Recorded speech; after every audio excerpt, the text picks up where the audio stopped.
All right. Hello, everyone. This is me, Sabrina. These are my hands. This is what I look like without my head.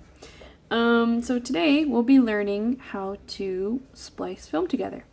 Now, splicing film together is just a technical way of saying taping up two pieces of film to make one long piece of film. So this is how people used to edit. Of course, what I'm going to explain to you is very much adjusted for our virtual needs and very DIY and budget friendly. So this is just my version that we've come up with for this class. This is definitely not the only way to splice film together. What you need to consider if you are trying a different method is that there needs to be tape on both sides of where you cut the film, but that will make sense in a little bit once you get to the portion of the actual taping. But this is my version and the way that I recommend that you guys try and focus on. All right, so as you can see right here, I took our little film ruler and I put tape along the top and bottom. You can surely put more tape down. You can also take double-sided tape and put it on the bottoms, but I wanted to make sure that the sprocket holes are exposed so I can see them very clearly, and it's as flat as I could get it, which I could probably get it even flatter, but in a time crunch this will do. And I made sure that the tape is going along the top and bottom edges, just so that it's easier to slide the film over rather than just putting two pieces of tape on the side and the top being kind of loose. It'll make sense in a minute. So for today, you will need your film, which I will cut in a second, scissors, tape, any kind of scissors will do. These are just aesthetic. Your little film ruler or any other piece of film. If you don't have this, like I said, you can use any piece of film. What you want to be doing is lining up the sprocket holes. So any piece of 35 film will work. And if you would like to be more accurate, you can use the bottom part of your mobile phone viewfinder. So I'm just going to make a quick incision here. This is just for me to show you guys what I'm doing. So the two pieces of film that you have are probably cut in a pretty sloppy way. So as you can see, this edge is not straight. Both these edges are not straight. There was an attempt for it to be straight, but the nature of human beings, I would say, it is not exactly straight. So what you want to do here is when you're cutting, you want to cut in between frames. So if you can see there's two frames and there's a line in between. So if you peek just around the edge, you can see these little sprocket holes.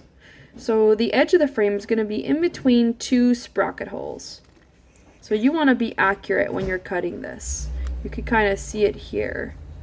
You see that line and the two sprocket holes that are on both sides. So when you're cutting, you want to be as accurate as possible. So if you're like me and you have an edge that is not very straight, you might have to lose a frame.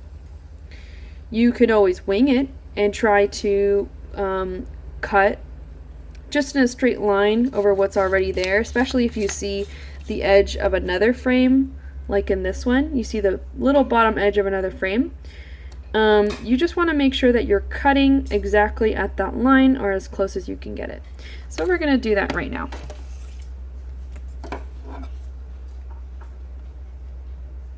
Alright, so I'm just cutting that little excess, and I want you to know that even to me this doesn't seem like I'm cutting all that much, but that's alright. We want to get it as accurate as possible so that it can go through the projector, or through, in this case, the digitizer, which is going to use those sprocket holes to get the film fed through. So that's a much cleaner edge. It's not perfect, it's just the closest I can get it, and that'll do. I want to make sure that it's the best I can, but human error is human error. And because we are working with a very like handmade version of this slicer, we don't have the usual system, so there will be human error. We just want to minimize it as much as possible. So as you can see, this edge is also not very clean. Both these edges are not clean. And I want you to think about when you're splicing together, this blue line that goes over the top, it's like a blue, kind of almost black. You want those to line up, no matter how you're splicing.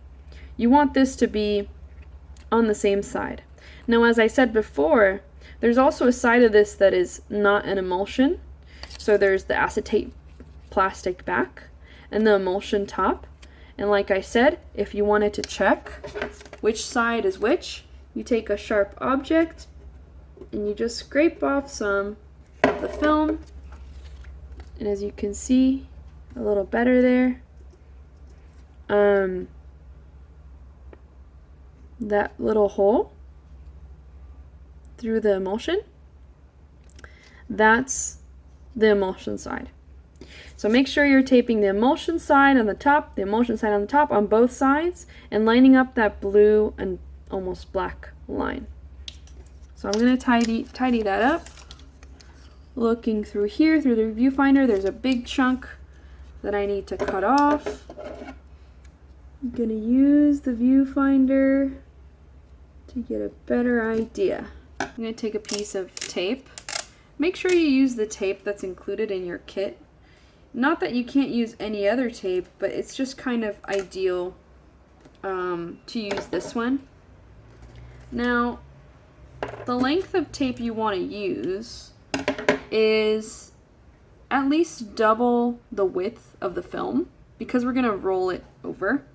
So right now, off camera, I'm just taping the film to the edge of a table, leaving some out, because what you want to do is create a thin strip like so. So you want to create a really thin strip. So I just cut this off. So we're going to scooch our film out for a minute, and what I'm going to do is I'm going to kind of fold this over onto the table that I'm working on, like this. And do it a little straighter.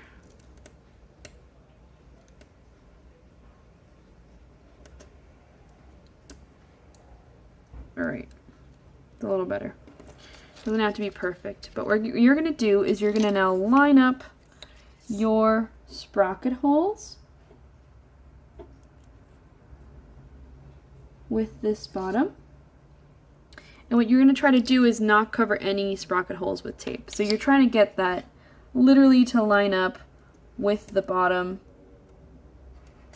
of the sprocket hole and the edge of your frame. So it's going to take a bit of trial and error. I'm going to pause this and I'm going to show you in a minute what that looks like. So I ended up scooching the tape to be a little bit more in between two sprocket holes on the ruler, if that makes sense. So right now I have the back stuck to this film. I'm going to take this bottom piece that I unfurled and I'm going to hold this down flat and pull it over.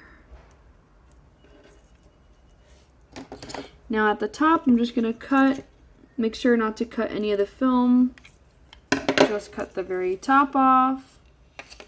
And that's how you splice your film. One extra note is that you want to make sure that the film does not overlap into these holes. As you can see at the very top, the tape goes into that little sprocket hole. You don't really want that. So what you're going to do is you're going to take, I would say most likely a pen, but on hand I have this little piece of scissors, and you're just going to make a little hole through the tape to match up with the sprocket holes. Doesn't need to be anything too perfect, but just enough for the film to be able to be run through the projector. And that would mean just a clear sprocket hole. So So I'm going to do a little bit of a better job than that. But ideally you want that hole to be completely empty. Similar to these on this side. It's worth considering cutting your tape a little thinner, but you gotta make sure that this is like properly spliced and actually staying on. So make sure the top and bottom are lined up. There could be a little gap in between like that, that's fine. You just have to make sure that the sprocket holes are lined up throughout. That is probably a margin of error from me cutting a little bit too close. But that's the concept, and that's how it's got to look. Alright. Hope that makes sense. Let me know if you need anything else, and I can answer questions over email. But yeah, that's how you splice the film.